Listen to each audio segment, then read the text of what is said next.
చేస్తారా? అలా ఉండబోతే పోలీసులు మీ తాట తీస్తారని నేను ఎన్నిసార్లు హెచ్చరించలే చంద్రబాబు నాయుడు.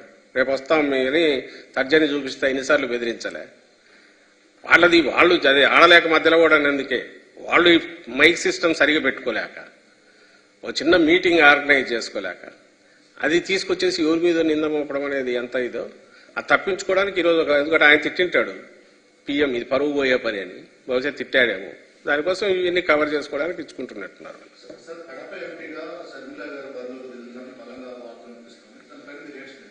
మంచిదే కదా. ఆమె ఒక రాజకీయ పార్టీ రాష్ట్ర అధ్యక్షురాలు, ఎత్తిపోయిన రాజకీయ పార్టీ, దివాలా చేసిన రాజకీయ పార్టీ కాంగ్రెస్కు. దానికి వచ్చిన ఓట్ల శాతం లాస్ట్లో మీకు ఎప్పుడు చెప్తూనే ఉంటాం, 100 కంటే తక్కువ. ఆ పార్టీ తరఫున ఆమె నిలబడితే నిలబడతారు.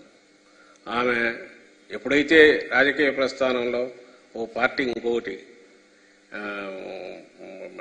ఒక పార్టీకి సంబంధించిన దాంట్లో యాక్టివ్ అయ్యారు, ఆమె ఆ పార్టీ నాయకురాలుగానే ఉంటారు తప్ప ఆమె వాళ్ళ పార్టీ నిర్ణయం ప్రకారం, తన నిర్ణయం ప్రకారం ఎక్కడైనా పోటీ చేయొచ్చు, ఏదైనా చేయొచ్చు.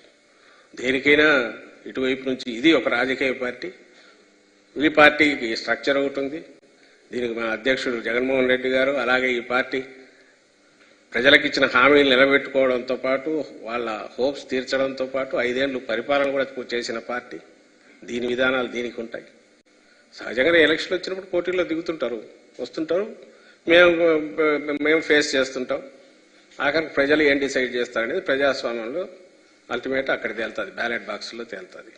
నీకైనా ఉంటుంది, నువ్వు అడిగినావు కదా, మీరైనా పోటీ చేయొచ్చు, వద్దని ఎవరన్నారు, అక్కడ పోటీ చేయొచ్చు, ఇంకోరైనా పోటీ చేయొచ్చు. దాడులు చేస్తుందనేది పదే పదే ప్రతిపక్షాలు ఆరోపిస్తున్నటువంటి మాట సార్. ఇప్పుడు ఏపీలో ఎన్నికల నేపథ్యంలో ఏపీలో ఉన్నటువంటి అధికార పార్టీ పైన అలాంటి దాడులు జరుగుతాయని మాకు సంబంధించినంత వరకు ఇతర పార్టీల్లాగా ఏదో ఆరోపణలు చేయాలి కాబట్టి నోటుకు చోటు మాట్లాడడము, ఇర్రెస్పాన్సిబుల్గా కామెంట్స్ చేయడము చేయము. ఎప్పుడు ఏది జరిగితే దాని గురించి అప్పుడు మాట్లాడతాం. ఆ జరిగిన దాంట్లో అలాంటివి ఏదైనా కనపడితే అలాంటి అప్పుడు దాని గురించి వ్యాఖ్యలు చేస్తాం. వీఆర్ నాట్ అనలిస్ట్, ఏదో విశ్లేషకులాగా కూర్చొని కామెంటేటర్ లాగా మేమెందుకు చెప్పాలా. ఇక్కడ ఈ రాష్ట్రానికి సంబంధించి ఏదైనా ఈ ప్రయోజనాలకు భంగం కలిగినా, ఈ రాష్ట్ర ప్రయోజనాలకు ఏదైనా అవసరమైన సందర్భంలో, అలాగే మా పార్టీకి సంబంధించి ఏదైనా నష్టం జరిగినా, ఇలాంటివి ఏదైనా ఉన్నప్పుడు చెప్తాం దాన్ని, ఇదిగో ఈ కారణాల జరిగింది, దీంట్లో కక్ష సాధింపుంది, ఇంకొకటి అంటాం. మిగిలిన వాటి గురించో ఇంకెక్కడో జరిగిన వాటి గురించి మేమెందుకు మాట్లాడాలి ఇప్పుడు. సార్, రేవంత్ రెడ్డి మొన్న కామెంట్ చేశారు, మొన్న విశాఖ వచ్చి పోలవరం కట్టలేకపోయారు, రాజధాని కట్టలేకపోయారని చెప్పారు. షర్మిల ముఖ్యమంత్రి అవుద్ది, నేను వెనకాల అండగా ఉంటా ఒక అన్నలాగాని కామెంట్ చేశారు. ఏదైనా కళలు కనొచ్చు, దాన్ని కాదనడానికి మేమెవరం. అంతా చేస్తే ఎంత నెలలో ఉండాల్సింది, అది ఎందుకు ఈసారి ఇంకో నెల మాకు కలిసి వచ్చింది, ఇంకో 4 రోజులు ఎక్కువ టైం దొరికింది. మేలో ఎప్పుడో ఎన్నికలు ఉంటారు, 2 monthsలో తేలిపోతుందిగా. ఏదో తినబోతు రుచి అడగడం ఎందుకని అంతకంటే ఎక్కువ రోజులు వెయిట్ చేయాల్సిన అవసరం లేదు. 2 ఏళ్ళు 3 ఏళ్ళు అయితే అనుకో, 2 months తెలిసిపోతుందిగా ఎవరెవరు ఏమవుతారో, ఎవరెవరు ఈ పగటి కళలో, రాత్రిపూట కళలో, పీడ కళలో, తెల్లవారుజామున కళలో, అలాగే ఏదో క్షుద్ర పూజలు చేయడము, యజ్ఞాలు చేసుకోవడము, ఇవన్నీ జరుగుతాయి.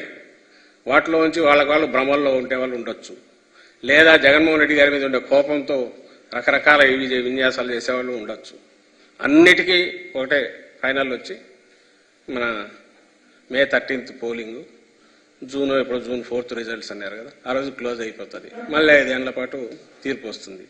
ఆ తీర్పు ఎట్లా పోతుంది అనేది ఈ రోజే క్లియర్గా కనిపిస్తుంది అని ఎందుకు అనుకుంటున్నామంటే, నేను ఇంతకుముందు చెప్పిన రీజన్స్ వల్ల అనుకుంటున్నాం. ప్రజల నుంచి కూడా బలంగా కనపడుతుంది ఎక్కడికక్కడ. అందువల్ల we are confident, not over confident.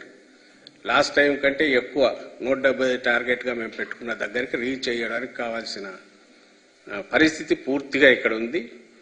ఎందుకంటే జగన్మోహన్ రెడ్డి గారు చేసిన మంచి పనులు, లేదా మా పార్టీ చేసిన మంచి పనులు, మా ప్రభుత్వం చేసిన మంచి పనుల వల్ల మేము బలంగా నమ్ముతున్నాం.